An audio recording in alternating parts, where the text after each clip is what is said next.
ازيكم يا حبايبي؟ عاملين ايه؟ يا رب تكونوا بخير. النهارده اعمل لكم حاجه حلوه قوي. قاعدين بقى بالليل زهقانين كده، قلت ايه اعمل حاجه حلوه وتكون سهله ومكوناتها كلها تقريبا في البيت.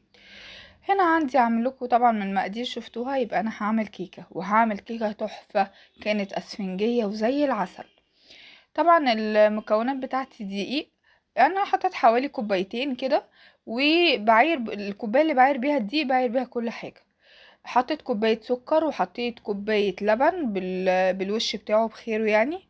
هنا اول حاجة بخلص المكونات الجافة، يعني دي احط عليه يعني نقطة ملح صغيرة، وبحط عليه البيكنج باودر او الكيك شيف اللي احنا شفناه ده. تمام، وبقلبه كده. انا خلصت المكونات الجافة. نخش بقى على السايلة اللي هي في الخلاط.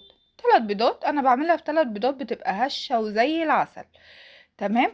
وكيس الفانيليا ده حلو قوي، يعني الحجم بتاعه ما شاء الله كبير. ماشي، هو جديد دلوقتي، هتلاقيه في السوبر ماركت.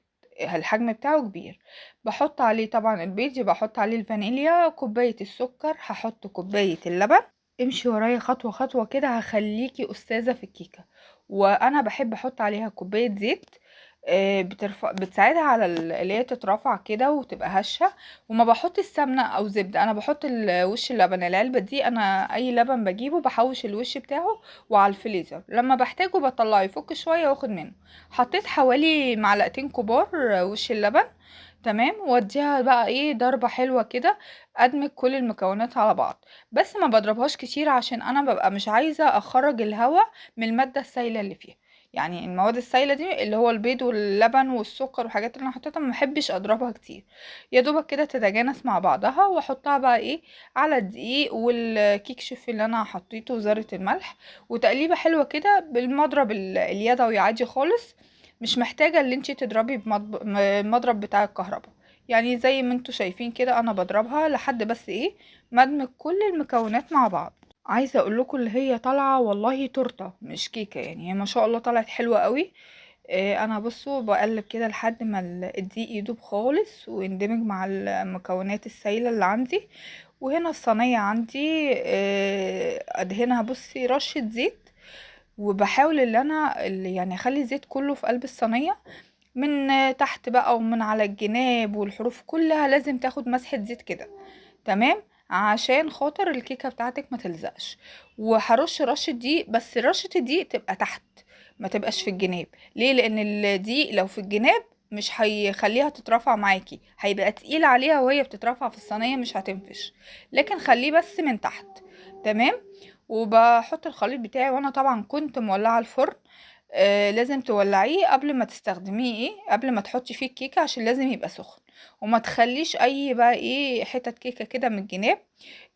لازم تهبدي الصينية كويس كده، عشان خاطر يبقى كلها متساوية، وبحطها في الفرن.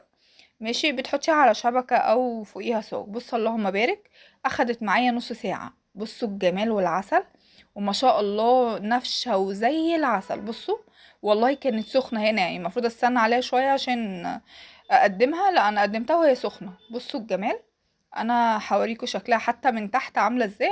اللهم بارك. بصي كل ده ب3 بيضات بس.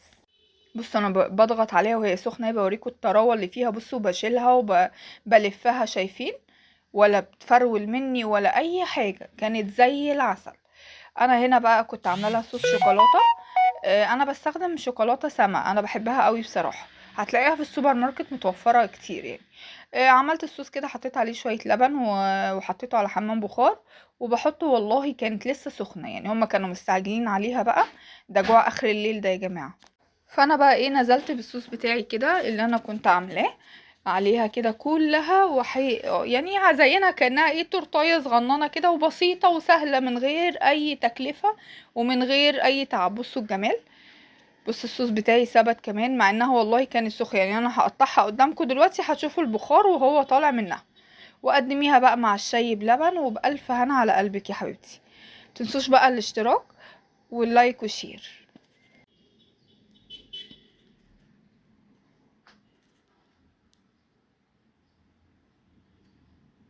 بصوا انا بوريكم هنا هي عامله ازاي، ما شاء الله.